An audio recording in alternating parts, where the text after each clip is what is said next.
Olá, eu me chamo Regina e no vídeo de hoje vim falar com vocês finalmente das leituras do mês passado. Eu sei que eu tô um pouco atrasada, mas me desculpe, porque teve bastante coisa legal também. Vamos começar falando então de Scan, e eu sei que muita gente não lê Scan, não acompanha assim que lança o capítulo, então acalme-se que eu não vou falar spoiler. Mas eu também devo dizer que eu não li quase nada de Scan. Todas as coisas que eu acompanho, eu não acompanhei. A única coisa que eu li foi Boruto capítulo 57.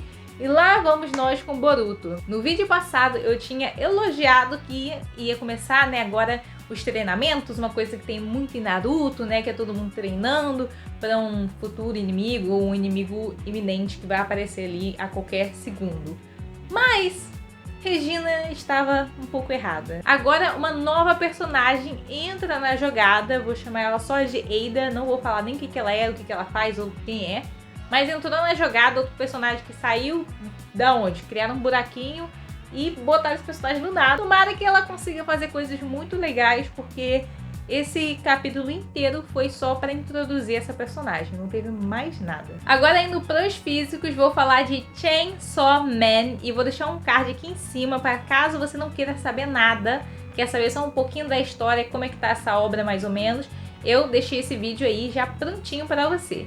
E caso queira saber um pouquinho a mais, saber um pouquinho mais por dentro, eu digo que eu já sabia que ia ser uma doideira total, Você olha aqui a capa desse troço, não tem como você pensar que a coisa vai fazer sentido lógico em tudo. Mas eu digo que até que eu me surpreendi, não é tão... tudo bem, é sim, mas não é... não foge tanto assim de uma realidade, que é a realidade que eles criaram aqui. Mas o que eu digo é... Pra mim, eu gostei bastante da obra, mas eu achei muito corriqueiro esse primeiro volume. Assim, corriqueiro até um pouco demais. A gente começa conhecendo o Denji, ou Denji, do jeito que você quiser chamar. Então ele, pobre coitado, não sei o que, tadinho da vida dele. Aí, meu Deus, e agora? Ele vai matar todo mundo. Aí, não, já vem o FBI lá dos demônios, aí vem isso, vem aquilo, agora ele já luta lá, e agora já vai... Sabe, aconteceu muita coisa, e é só o primeiro volume, eu tô, meu Deus, será que vai ser corrido assim sempre? Porque aí perde um pouco a graça. Mas eu espero que não. Até então, achei bem legal. E vou continuar, sim, essa leitura. O próximo foi Jujutsu ou Jujutsu Kaisen volume 0. E olha só, gente, eu gostei muito, muito desse volume. Caso você também não queira saber muita coisa, também vou deixar o card aqui em cima, porque sim, tem vídeo no canal.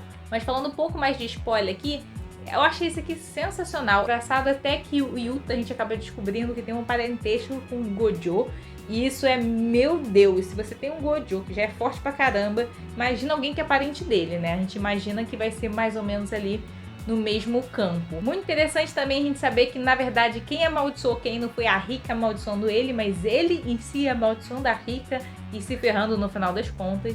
Mas eu gostei bastante disso aqui. Acho até que quem quer saber um pouquinho de como o Jujutsu funciona, vem aqui para esse volume 0 e você vai saber se você vai curtir ou não essa obra. E falando de leitura que eu gostei bastante, vamos para Jagan volume 10 e a gente já tá quase chegando no volume lá do Japão, que se eu não me engano é o volume 12, então depois disso a gente tem que esperar os lançamentos que acontecerem lá.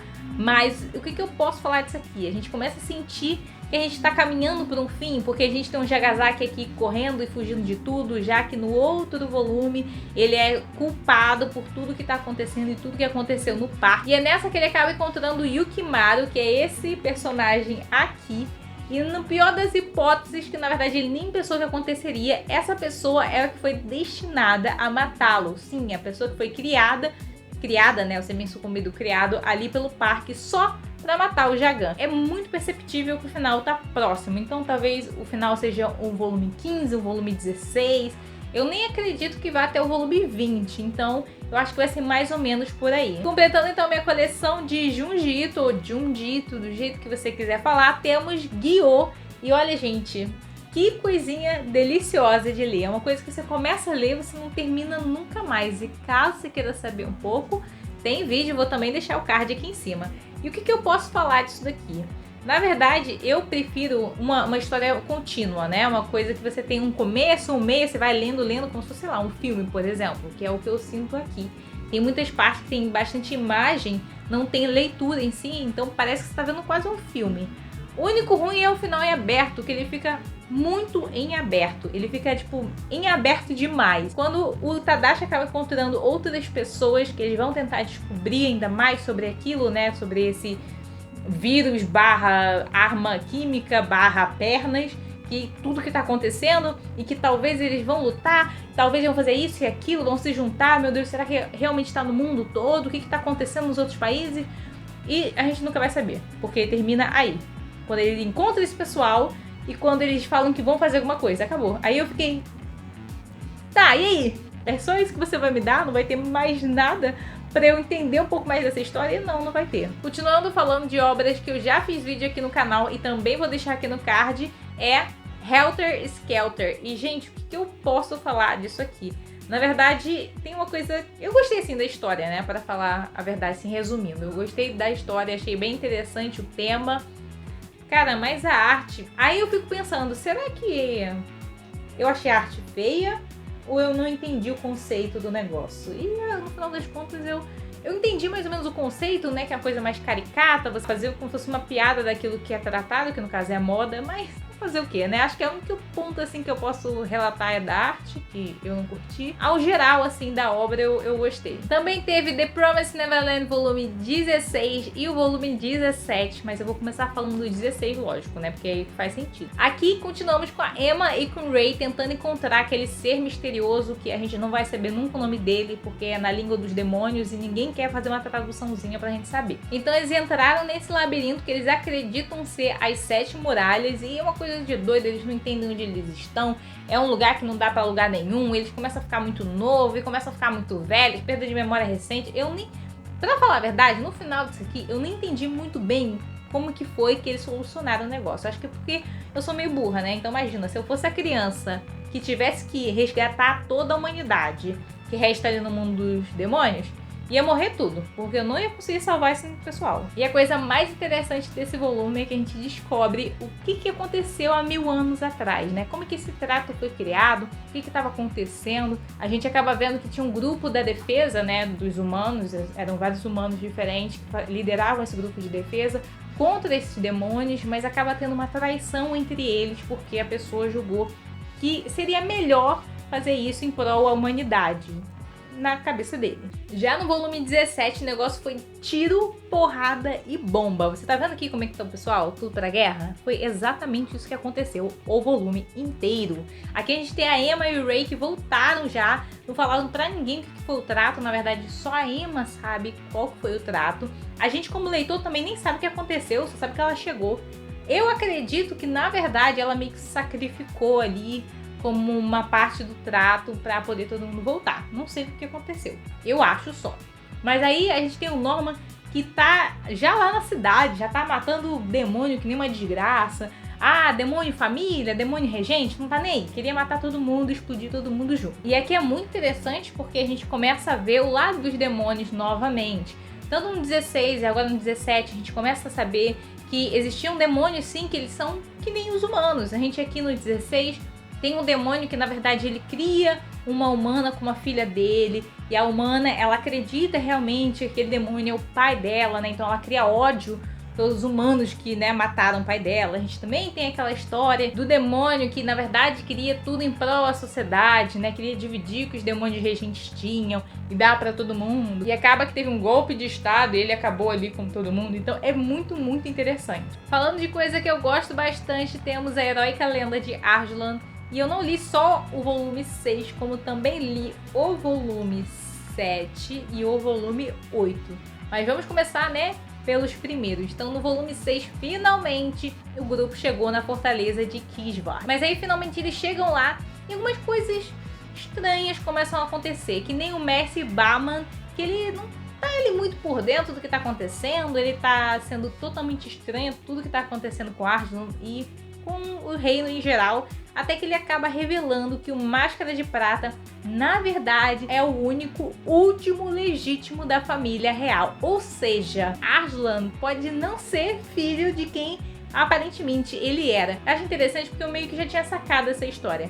Uma coisa acontece bem parecida em Game of Thrones, então achei bem interessante a gente ter uma coisa bem parecida com o que acontece lá.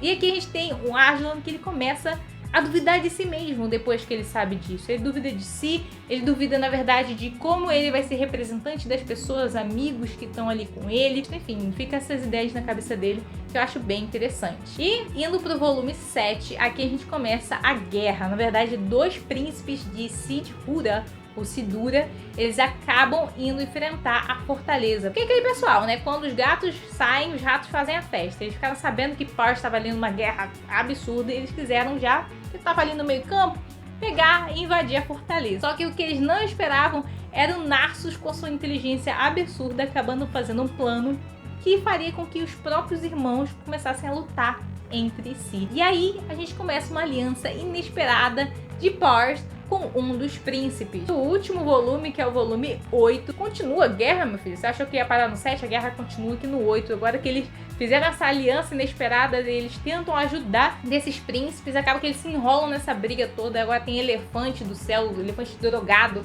tentando esmagar as pessoas. Olha, um negócio que só. E por último, mas não menos importante mesmo, a gente tem Vinland Saga volume 7 e o volume 8, que chegaram atrasados, então chegou todo mundo junto. E eu vou falar deles dois porque eu li em sequência.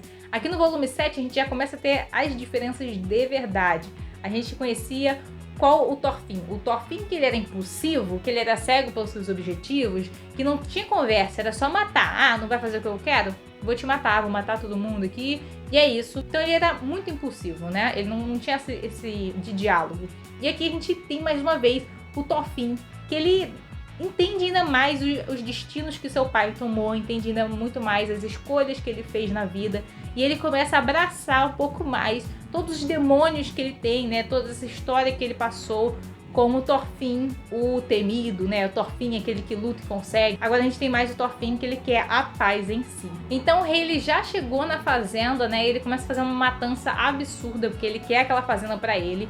E a gente tem o Thorfinn, que ele vai até o rei e fala assim: olha, tem como você não fazer isso? Deixar só o pessoal ir embora, ou deixar o pessoal ficar com as coisas dele. Ele realmente conversa, ele não tá ali pra matar, sabe? Ele apanha bastante, ele não revida, ele sabe que ele ganharia de muitos dali, mas ele não revida nada, ele só quer sentar, conversar, tentar mudar a ideia do rei pelo que ele conhecia dele no passado. E aqui no volume 8, o Thorfinn volta pra casa, ele conta pra todo mundo o que aconteceu com ele, qual foi o destino dele, o que ele enfrentou, quantas pessoas ele matou, ele conta tudo e ele realmente, finalmente, abraçou o destino que ele teve. Ele realmente entendeu tudo o que aconteceu e entendeu o que ele quer fazer Vinland realmente acontecer. Mas o que é mais importante nesse volume é que a gente tem uma representação das mulheres, né? A gente sabe que nesse tempo, mulheres elas só tinham serventia de fazer filhos e cuidar da casa. E aqui a gente tem de novo isso, é retratado bastante, que eles acham que as mulheres não têm escolha, que tem que fazer o que eles querem e cuidar da casa e cuidar dos seus filhos, que são, né, progenitores, seus filhos, enfim. Mas a gente tem mulheres que não aceitam isso, que elas, na verdade, elas estão fadadas desse destino, elas estão vendo que vão ter que ir até o final desse destino, mas elas não querem. Assim como os primeiros 8 capítulos desse volume têm esse título, que é a Andorinha do Mar Acorrentada.